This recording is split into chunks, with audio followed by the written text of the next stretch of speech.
हर intuitive व्यक्ति जरूरी नहीं आध्यात्मिक रूप से विकसित हो। आध्यात्मिक विकास और समझ इसलिए चाहिए। किसी चीज़ का पता लगना कोई मुश्किल नहीं है। व्यक्ति परेशान इसलिए होता है क्योंकि उसके अंदर उसका कॉन्फ्लिक्ट आता है, द्वंद्व आता है, अच्छाई बुराई आती है उसके अंदर। जैसे कि तुमको किसी के बारे में कुछ पता चल रहा है तो तुम्हारे अंदर उसको लेकर जजमेंटल फीलिंग्स आती हैं, तुम्हारे अंदर फियर आता है या मैनिपुलेशन आता है, वो समस्या खड़ी करता है। आध्यात्मिक विकास क्या है? तुम्हें जजमेंटल फीलिंग से फ्री करता है, तुमको मैनिपुलेशन से फ्री करता है, कॉन्फ्लिक्ट से फ्री करता है। तुमको पता भी चल रहा है तो क्या फ़र्क पड़ता है? कोई फ़र्क नहीं पड़ता, ठीक है। अब ये तुम्हारा चुनाव है, वहाँ पर परिस्थिति क्या मोड़ लेगी और तुम क्या चुनाव करेंगे। कोई स्टैटिक निर्णय नहीं हो सकता है। किसी परिस्थिति में सबसे अच्छा निर्णय क्या होगा ये कहा नहीं जा सकता। कभी हो सकता है तुम भी डंडा लेके उसको धुन दो तो ये अच्छा ही हो, तो कोई अड़चन नहीं है उसमें। मैं नहीं कह रहा नहीं करना चाहिए, लेकिन सशक्त भावदशा का होना ज़्यादा ज़रूरी है। और अगर इंट्यूटिव लोगों के अंदर सशक्त भावदशा है तो उसके परिणाम जाते हैं। समाज की जो हालात हैं, तुम देखो समाज का जो बिखराव आया है वो इन्हीं व्यवस्थाओं और कर्मकांडों के कारण ही तो आया है। समाज का सारा बिखराव, तो उनको हटा देना, उनको एवेपोरेट कर देना है। फिर क्या है? सशक्त भावदशाओं के साथ काम करने, और उसमें एक विजडम भी ज़रूरी है। कोई नियम इसलिए नहीं बन सकता कि क्या करना चाहिए क्या नहीं। अभी मैं एक स्टोरी पढ़ रहा था, आज की अंतिम बात बता रहा हूँ।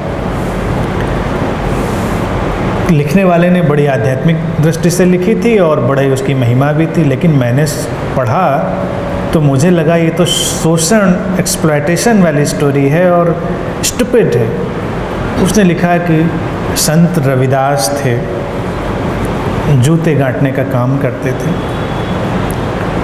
तो एक बार उनके यहाँ कोई महात्मा मेहमान बने और रविदास से बहुत प्रसन्न हुए। तो उन्होंने कहा कि मेरे पास एक पारस पत्थर है, मैं तुमको देना चाहता हूँ, तुम लोहे को सोना बना सकते हो। और एक सुई को उन्होंने स्पर्श करके उसको सोना बना के दिखाया। रविदास ने कहा अब आपने मेरी सुई खराब कर दी, मैं जूता कैसे इससे गांठूंगा। तो उन्होंने कहा नहीं, मैं तुमको देना चाहता हूँ, मैं बहुत प्रसन्न हूँ और तुम इससे अपना जीवन बदल डालो। कहते हैं कि वो अपना पारस पत्थर रख के चले गए। तो स्टोरी ऐसे आगे बढ़ती है। रविदास ने लेकिन उसका कोई उपयोग नहीं किया, वो अपना जूते गांठते रहे। कई वर्षों बाद महात्मा जब आए तो उन्होंने रविदास को जूते ही गांठते देखा। उन्होंने कहा अच्छा तुम अभी भी जूते गांठ रहे हो? तो रविदास ने कहा देखो, मैं कर्म में यकीन करता हूँ और कर्म ही मुक्ति लाता है, इसलिए कर्म से हटना बिल्कुल ठीक नहीं है, इसलिए मैंने पारस का इस्तेमाल नहीं किया। अब इस स्टोरी पर पुनर्विचार करें, ये अच्छी है या बुरी? ये स्टूपिड है।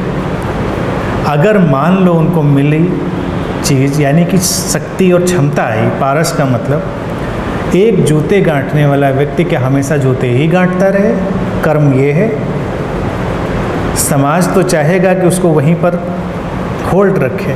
तो ये जो स्टोरीज होती हैं ये समाज को विकृत करने वाली। मैं तो कहूँगा कि रविदास भी स्टूपिड ही होंगे अगर उन्होंने ऐसा किया होगा। सोना बना के कुछ नया बड़ा काम करते, समाज को उससे और कुछ ज़्यादा दे सकते थे। जूते की फैक्ट्री लगा सकते थे, फैक्ट्री लगाए कोई और, सड़क पे जूता गांठे बैठ के रविदास। तो रविदास के इसमें कोई महत्ता नहीं है अगर उन्होंने किया होगा। पहली बात मैं मानता हूँ ये स्टोरी उन लोगों के द्वारा गढ़ी जाती है जो समाज को बांधे रखना चाहते हैं, लोगों को ऊपर उठने नहीं देना चाहते हैं। तो वो कहते हैं कि कर्म, तुम्हारा कर्म यही है, तुम इसी के लिए पैदा हुए हो। अब क्या कोई व्यक्ति जूते काटने के लिए पैदा होता है? मैं नहीं कह रहा वो बुरा है काम, लेकिन उससे आगे भी जाया जाना चाहिए, जाया जा सकता है। तो विवेक कहेगा कि जब तुम्हारे पास शक्ति और क्षमता हो तो उसका कुछ व्यापक और बड़ा उपयोग करो। हो सकता है वो इतना सोना बनाते, कुछ R&D डिपार्टमेंट क्रिएट कर देते और जूते बनाने का कुछ अलग सिस्टम पैदा कर देते, तो तो माना जाता है कि रविदास का इनलाइटनमेंट ज़्यादा अच्छा था। लेकिन हम ऐसी स्टोरीज़ के माध्यम से व्यक्ति को बांधे रखते हैं। शांति भी एक इसीलिए एक स्टोरी है, पीस की शांति बनाए रखनी चाहिए, वो भी एक स्टोरी है कि कोई व्यक्ति अगर अत्याचार कर रहा है, आक्रमण कर रहा है, अनाचार कर रहा है तो हमको शांत रहना चाहिए। लेकिन केवल उतनी ही शांति नहीं है, कभी कभी उसका प्रतिकार करना भी शांति ही, आप शांति से ही उसका जवाब देंगे, लेकिन जवाब उसको उसी के ढंग से ही दिया जाना कई बार ज़रूरी बनता है। तो वक्त वक्त पर अपने विवेक से सब ढंग ढांचे बदलते जाएंगे। आध्यात्मिक व्यक्ति इसलिए बिल्कुल अनप्रेडिक्टेबल होता है, वो क्या करेगा नहीं पता, उसके अंदर की अवस्था तो वही है, लेकिन कभी उसको लगता है कि डंडा उठाने से ही काम चलेगा तो वो डंडा भी उठा सकता है, उसकी पूरी स्वतंत्रता है इसमें। बस उसको देखना ये पड़ेगा कि उससे उसकी शांति प्रभावित नहीं होती है। डंडा वंडा चला के फिर उतनी शांति से बैठ जाता है।